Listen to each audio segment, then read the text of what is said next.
think we have most everybody. So first and foremost, I want to let you know who I am. My name is Colleen Delange. I have been a realtor myself now for 22 years. Makes me feel kind of old when I say that. And I've been on staff with MiRealSource for almost 10. And the reason I teach this class is I have a background in working at a forms company and an e-signature company. So I probably know a little bit more about this than most. But I also use it quite often in my personal real estate business as well. So I'm going to kind of show you what's new.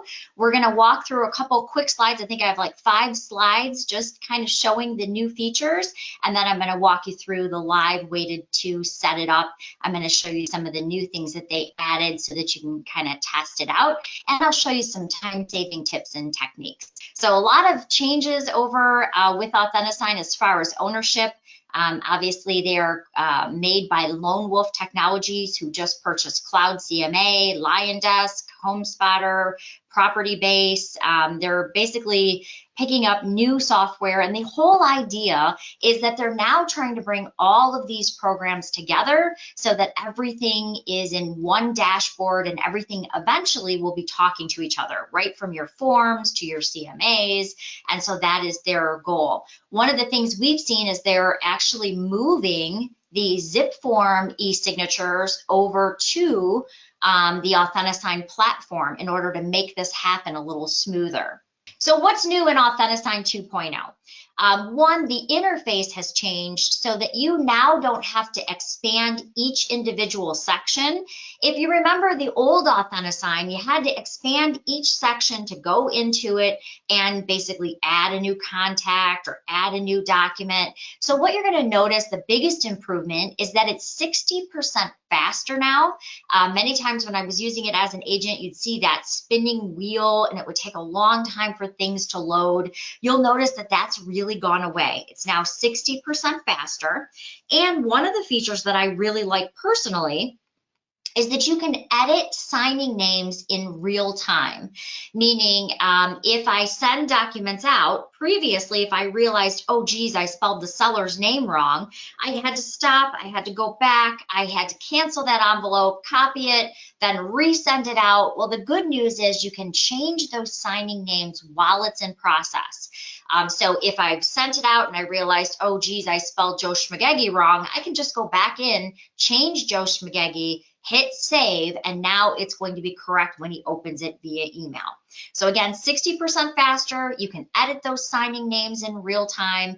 You can also add signing blocks and customize them further than you could before.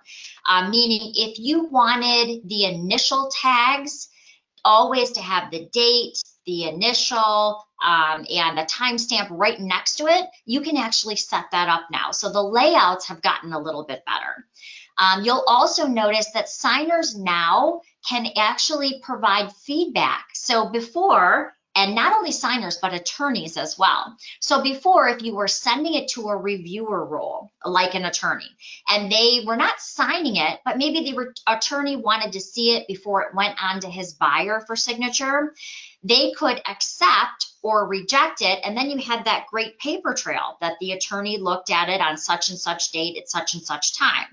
The problem is if the attorney rejected it, previously, now I, the agent, have to pick up the phone, I have to call the attorney, I have to wait for the attorney now to call me back to figure out why he rejected the document.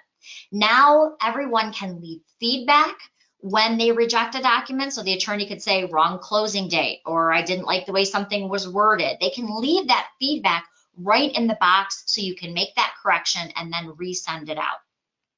Of course, you can do a lot of the same features that you could in the previous program, but they've really enhanced the tools, making them a little easier, and they've now gone to high resolution docs. So one of the things I didn't like about the old Authentisign is if you had a counteroffer that someone emailed you and you pulled it into the transaction desk program or you pulled it into Authentisign, sometimes those documents looked very grainy because they weren't using high res docs. They are now, so it makes it a little bit easier when you're doing those counteroffers to get those blocks in the exact right spot, or if you're crossing something off, because those documents now have much higher resolution so you can see them much better, because some of that fine print was a little difficult before. All right. The UI, again, is going to be laid out in the, as you'll see kind of to the right, you have everything open. It's just a drag and drop as it was before, but they have given you some new tools like automatic email addresses. The radio buttons work a little bit better. Radio buttons are really designed to give your clients a choice. Let's say you're giving them the option of, do you want to include a home warranty or don't you want to include a home warranty? They could, before, if you made it optional, they could check both. And now you've got an invalid contract, where the radio buttons are easier to use now, and they can pick one or the other. Yes, I want to have a home warranty, and then no is grayed out. If you picked it vice versa, it would gray out the yes. So they can only pick one of the options, and we're going to look at that too. What makes this work faster and more efficiently is that it's going to open and optimize to whatever screen size they're using. So whether it's a tablet, whether they're doing it on their phone, whether they're doing it on their computer, it's going to open up to that screen size. What I like about that is previously, I got a lot of calls from clients saying they couldn't hit that final complete button. Sometimes it was just off their phone screen, or they couldn't see it, or it was kind of cut off. And therefore, they signed the documents, but it never went to full completion. They've gotten rid of that step altogether. Everything is very clear and concise. And again, because it's opening to the resolution of their screen size, it just makes it that much easier. And as I mentioned, they can actually leave why they're rejecting a document. So if a seller decided not to sign his listing documents, he can actually tell you why, as well as the attorney can tell you why that he's rejecting a particular document. All right, so that's enough of the slides. I'm more of a hands-on person. I kind of like to see it myself. So I'm going to switch over to going live here, just so you can see exactly how that's going to look. So obviously, the new Authentisign 2.0 is here, and you can start using it right now. On the 18th of this month, the old Authentisign, or Authentisign Classic, is going to go to a read-only version. So everything will still be there. You just won't have the flexibility to bounce back and forth. So for instance, if you're in a hurry and you just want to write up a single addendum or something very quickly, you right now can still use that classic version. But I would suggest, because the 18th is coming, that you start using the new version, even if you just test it out, maybe send yourself a document to sign so that you're familiar. So when the 18th happens, you're very familiar with that new interface of Authentisign 2.0. So really, to get started, what I tell people, the most important part is when you're going into Authentisign, you really want to marry the documents you're sending to the file that you're sending them from. And the reason is, as soon as your clients sign these documents, they're deposited back into your transaction. So I recently just got a call to go and list a home, and they actually purchased with me 2 years earlier. I can actually open up that closed file, and I can see everything that they signed. Their closing docs are there, their purchase agreements are there. So that's really the main point. You always want to marry the documents you're sending to the transaction file they belong to. And that way, everything is dropped back in automatically. You never have to touch it, and it's right in the file folder for you. So where do you start? Well, obviously, if you click on the pen over here to the left, that's going to allow you to start your new Authentisign signing. And you'll notice that there are two tabs at the top. There's the classic view, which is what we've always used before. You'll see all of your statuses, your closed, your pendings, your in process, everything is there. But remember, this tab is going to go away on the 18th. This will be a read-only version. So now we want to start using the new version. So the new, very similar. Here's all of the things that we've sent. Are they in progress? Are they completed? Is it a draft? How many people have signed them? So it's even clearer, I think, on the new dashboard. Same process to go ahead and start your signings. You're going to just click Add. And we're going to click that we want to do it in the new Authentisign. Same basic process of your signing name. So, but the most important thing that I tell agents, because if you create the transaction in Transaction Desk, Using Authentisign 2.0 should be so simple. It should be just a couple of clicks and you're ready to send your documents out. Your forms will be tagged for you. It'll know where the buyer and seller is supposed to sign. It will have everything in place. Your contacts will already be there. But the most important thing is obviously creating the documents within Transaction Desk. So it knows all of that when you're starting. So in this case where it says transaction is optional, please don't think of that as optional. Think of, okay, what transaction do I want to marry these documents to that I'm sending? So I'm going to say I want to have these documents go right back into my 205 Lakeshore. And as soon as my clients sign them, I want them to go right back in that file. And then I'm probably going to name my document something like Lakeshore PA or listing agreements, whatever it's going to be. And that way I know what they're signing when it's in that long list within my transaction. So I'm going to say I want to I'm pulling my PA and I want it to be dropped back into my Lakeshore transaction. And then all you're going to do is hit save. That signing is now connected to that particular file. And this is where you save yourself all the time. Because when I go to add the participants, well, I could add myself, but we've already done that for you. We've auto-populated that.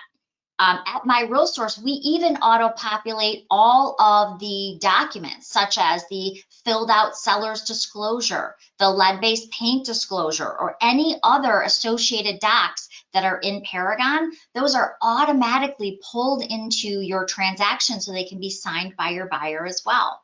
So I'm going to say I really want to pull from my transaction contacts because I've already filled out my purchase agreement with those names.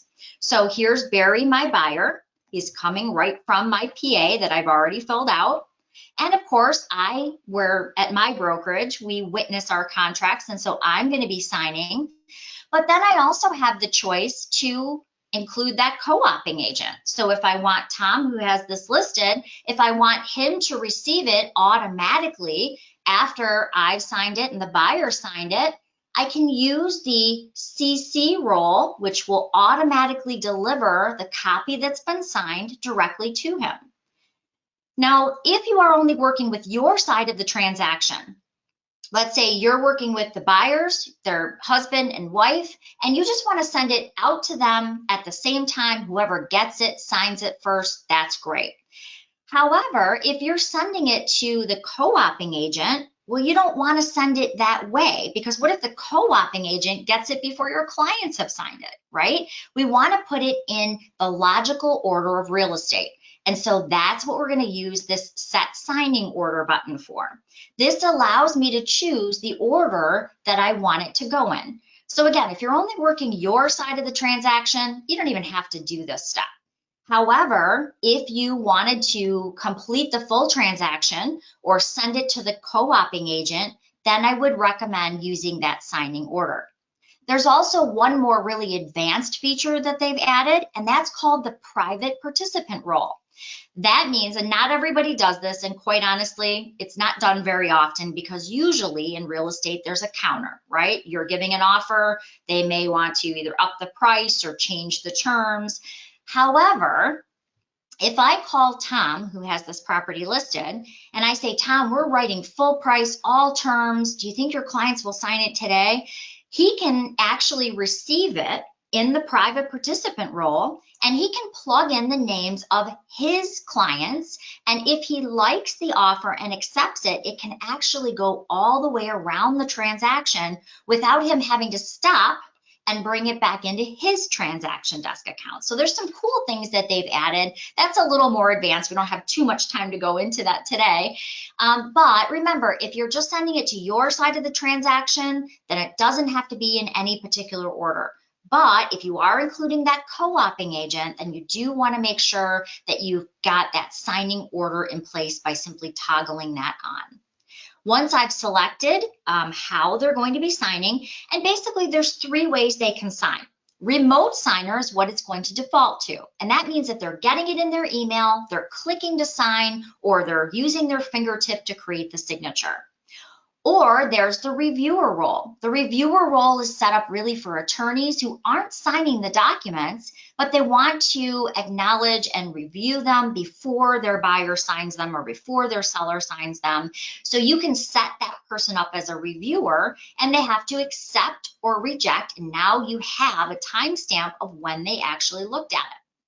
Then, of course, there's the last CC role, and this is not like CC on an email.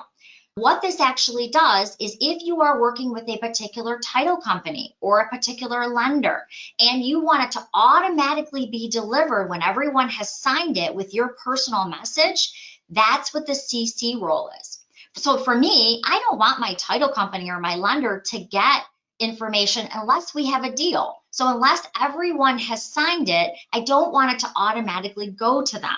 But at the same time, when everyone signed it, I don't want to have to stop what I'm doing and now turn around and send it to yet another person. So that's what that CC role is really designed for. If everyone has signed it that you've set up, it will automatically deliver those documents to that person with your personal message. Like, maybe this is a divorce situation. You want to let the title company know or something along that line. Okay, so I've selected the 3 people who are going to be signing today. They're going to be remote signers. I'm going to go ahead and hit select. And really, it's pulling all of that contact information from what I've already filled out in my forms within Transaction Desk. The next part is if you are using the signing order, you want to drag and drop them into the order that you wish. So for me, I always like it to go to my buyer first, so he can sign and initial in any place I've set up.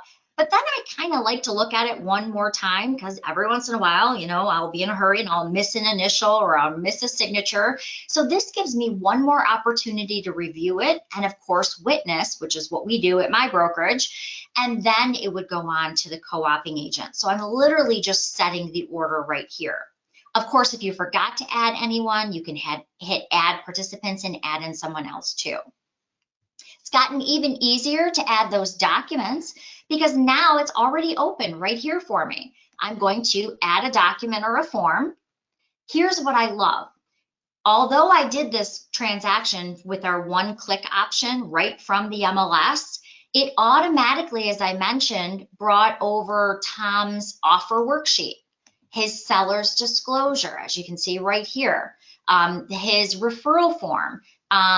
So automatically, it's actually pulling in all of these documents for me right into my signing. So whether I'm starting a brand new transaction, I don't have to go back to Paragon, find the listing, click on associated docs, now pull those in. We're actually doing all that for you. Anything that's under associated docs, whether it's a survey or a perk test or a seller's disclosure, whatever it happens to be, all of those things are migrated over for you for convenience, so your buyer gets one envelope with all the documents you need him to sign. All I need to do now is decide, okay, which documents am I sending this buyer? So I can go ahead and say I'm going to send him my purchase agreement, my seller's disclosure, my lead-based paint. I just go down the list and pick which of the documents that I want to include in my envelope, if you will, that's going to the signer. If there's another document I want to add, that's pretty simple as well. You're going to click on the upload, and it's a simple drag and drop. So if I go over here to my downloads, I'm going to say I also wanted to include maybe a feature sheet, or I wanted to include something about my team experience, something like that.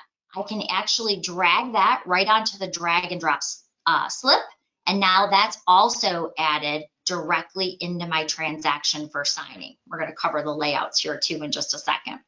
So one other thing that I for a while kind of stumbled on, why would I use this? And now I think it's a really great feature. There's also one last option when adding documents, and it's the My Files option. And for a long time, I thought, why would I ever use this? And then I actually had a deal recently fall apart in inspection, unfortunately. And then it totally clicked, like why this would be so important. So if, let's say Dean is writing a contract on 123 Main Street and everything's going great, they have an inspection and they realize that the buyer does not want to continue with the transaction. You do not want to go in and just delete the transaction or change the name, right? You want that legal paper trail. You might want to mark it as canceled, or you might want to mark it as, a dead deal, but you still want to make sure you have that paper trail in case you ever need to go back. However, Dean has the buyer's agency in there. He's got a copy of the pre-approval in there. He's not going to ask the buyer to sign all of these things again or run to the office and print it off and now scan it into another file, because now he finds them an even better house the next day on 456 West Street. So he just wants to pull what he had in the previous file into this transaction, such as, again, his pre-approval, his buyer's agency. That's what the My Files upload is for. So if I wanted to go into another transaction and simply copy, we'll use this particular file. I simply want to copy the pre-approval, or I simply want to copy a document. I can go into any of my transaction files without having to rescan it or find it in my downloads and pull it into this file. I can just make a copy right into my new files so that everything is there. So that's basically what that third option is for. Of course, you can drag and drop these into any order that you wish. By simply just grabbing the little tags that you see here. You can drop them. One thing I did find a little tricky in the new 2.0, and that was rotating and using the document slicer tools. When you are looking at a particular document, in the previous Authentisign, it had a little button that says rotate. So if you get an offer from someone, and let's say you just realize, oh geez, they scanned it in upside down, or you wanted to remove a particular page that you didn't want the co-oping agent to see, maybe something confidential between you and the buyer. Before, there was a large button that would pop up and it would allow you to do that. Now it's a little bit more tricky, so let me show you. If I'm on my purchase agreement, I click the arrow to the right. If you are to scroll down a little bit, you'll see basically a preview of that form. What I found a little tricky was it kind of looks like page numbers, almost like really small where these menu dots are, but it's actually options. So if for some reason you realize, oh geez, the agent sent me an offer and it's upside down, happens quite often, right? Let's say your first page of your purchase agreement's upside down, you can actually go right to those page options and simply rotate the page or delete the page or blow the page up so that you can get a better view of it. Okay, so they're still there. They're just a little bit more hidden than they were previously. So I just wanted to let you know that too. And then lastly, your tools. So when you click on tools over here, of course, it's going to work similar to the previous version. You're going to pick the person, and then you're going to simply drag and drop the tag into place. Now, I will tell you one thing that drove me crazy when I first started testing this is there are certain times that I want the timestamp or the date to be next to the tag. But one of the things that really irritated me is that when I grabbed the initials, it had automatically the date, timestamp, and full name of the person, which made my contract look very messy. And I have OCD, so that's like a nightmare for me. So you can actually set exactly what you want to appear with your tags. What I mean by that is if you did, and I'll show you kind of how it looks when it first comes out of the box when you start using it. As you can see, my initial, my date, my full name, and the time all came together with my initial stamp. I hate that because really all I want right here is the initial. So if you simply click on it, you can turn on or turn off what you want to appear. And then if you want it to always be set for your buyer this way, you can hit save as default. Every time you're working with a buyer, it's going to know you don't want all that other junk on there. You just want the initials. Also in the tools category, if your purchase agreement, and I apologize, I don't know your purchase agreement, I just know my company one. So if your purchase agreement has places for initials for, let's say, the husband and wife, and you are going in and you're placing them and then changing the party and then placing them for the next party, if you're doing that on all 7 pages of your purchase agreement, that's a lot of work. A little trick is use the initial pages button. When you click on that, It will ask you where on the document do you want the initials to be placed. So I'm going to say my buyer is always going to do the bottom right. And of course, I'm just going to select the buyer. You could do it for the seller too if you wanted. And I only want that to be on my purchase agreement.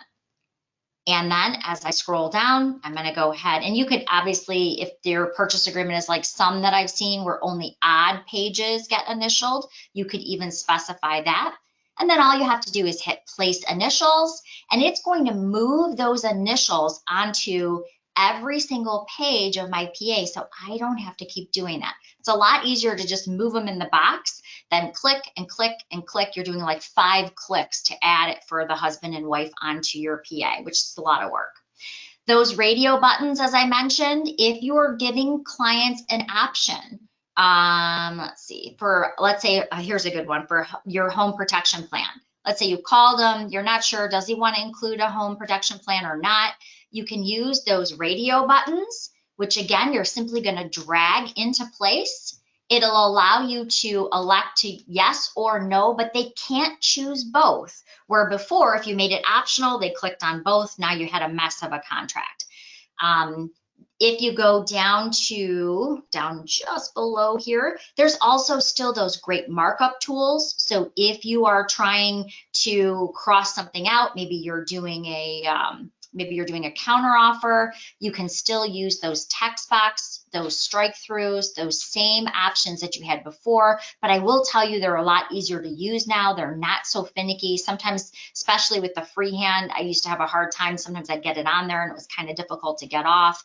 So keep in mind, all of those great tools are here. All you're going to do is select which of the parties you're setting up and drag and drop their signatures into place. And again, if you don't like that it always drops a particular date stamp next to, now the signatures, I actually like the date next to it because usually there is a date close to where they're signing.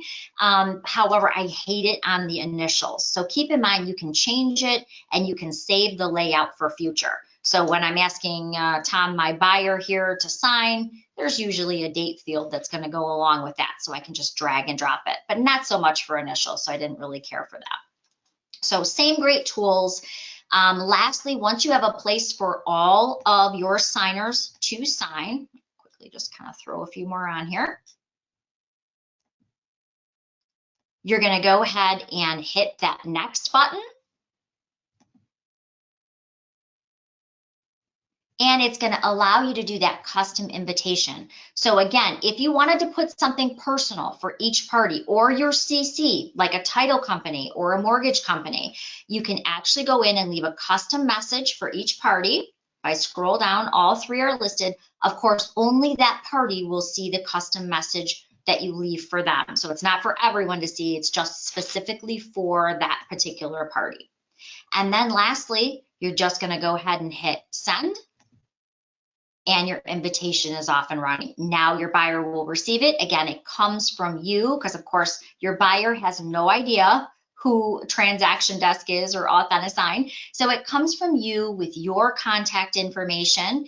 And once that client then has signed it, remember, when you go back into your transaction, you're going to see all of those documents in your transaction file. So that's really the beauty of it, is everything is deposited automatically back into your transaction file so that you can view the all of the signings should you want to go back into your transaction. All right, so I did that in 30 minutes. That's the quickest I've ever done it, I'm going to be honest. So if you have any questions, now is a great time to throw them in the questions panel in the GoToWebinar box over to the right. I know I went through it at a pretty good clip. On the signing side, pretty much the same thing, except that button is not cut off. They can, of course, use the pre-generated font. They can upload their signature if they have a signature that they've already created, or they can actually draw their signature with their fingertip if they're using a touchscreen like a phone or a tablet. So if you do have any questions, now would be a fantastic time to go ahead and plug those into the questions box. If not, Debbie was kind enough to add 2 cheat sheets that you'll also find in the go-to webinar panel under the handout section, talking about the new Authentisign and just a quick start guide if you haven't used it before. Remember, the classic version will be going away on the 18th. It will still be there, so don't panic. It's not like you're losing all your signings. It will just go into a read-only mode so that you'll be able to see it, but they won't be functional, meaning you can't resend them out or make a change and resend them. One last thing I did want to point out, and I have to give Dean Sign the kudos for this. He noticed one important thing was not there yet, and that was the CC in progress. When they changed it so that you could change the names in progress, when they did that, they left off the CC in progress. That will be added in their next release in December. I think it was December 12th, I want to say.